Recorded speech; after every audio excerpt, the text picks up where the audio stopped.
મહીસાગર જિલ્લામાં ભર ઉનાળે પાણીની પોકાર। બાલાસિનોર નગરના રાજાપુરી દરવાજા પાસે છેલ્લા 3 દિવસથી પાણી ન મળતા ગૃહિણીઓ ત્રસ્ત। 3 દિવસ ઉપરાંતથી પાણી ન મળતા પાણી નહીં તો વોટ નહીંના નારા સાથે મહિલાઓ આવી મેદાને। બાલાસિનોર નગરપાલિકા વિસ્તારમાં છેલ્લા 3 દિવસથી પાણીની પોકાર છતાં પાલિકા તંત્ર મૌન। નગરપાલિકા સત્તાધીશોને અનેકવાર રજૂઆતો કરવા છતાં પણ પાણી આપવામાં નિષ્ફળ તંત્ર સામે મહિલાઓ મેદાને ઉતરી છે। લોકસભાની ચૂંટણીનો બહિષ્કાર કરવાની મહિલાઓ સહિત રાજાપુરી દરવાજા વિસ્તારના લોકોની ચીમકી। કેટલા સમયથી પાણી નહીં આવતું એટલે પાણી અમારે ફરિયાદ આવતું નહીં એટલે ચાલુ કરાવવા પાણી આ બધાને પાણીની તકલીફ પડે છે ફરિયાદ। કેટલા સમયથી નહીં આવતું? વેચાતું લાવવું પડે છે પાણી। તો જ વોટ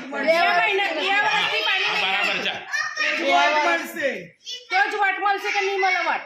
ફરિયાદ પેસવા જ નહીં દઈએ। ટેન્કરો નંખાવી પડે વેચાતી અમારે। ચૂંટણી પહેલા પાણીનો નિકાલ જોઈએ।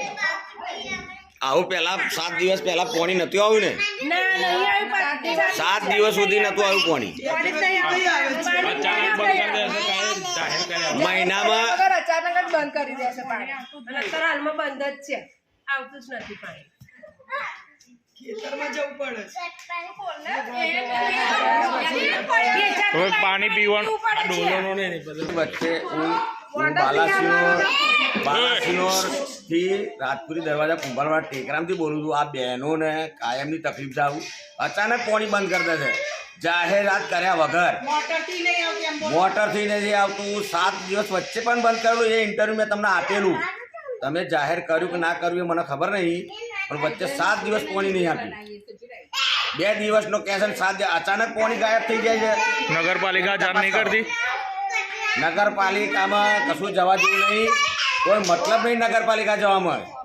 નગરપાલિકામાં કોઈ ખબર નહીં, લાલિયા વીડી ચાલે છે। આ બહેનો તમે જાહેરમાં જોઈ લો અને પૂછો કે બહેનોને કે લાલિયા વીડી ચાલે છે કે નહીં ચાલતી? હા, અચાનક બંધ કરે છે। અરજી આપેલી? અરજી આપવાની જરૂરત જ નહીં, કોઈ મતલબ જ નહીં થાય હાલવાની। આવશે કહીને આજે ત્રીજો દિવસ તો પહેલા 7 દિવસ નતું આવ્યું। એટલે ઓની તપાસ કરો અથવા તો પાણીની અમારી તરફ ચૂંટણીનો બહિષ્કાર બહેનો કરશે।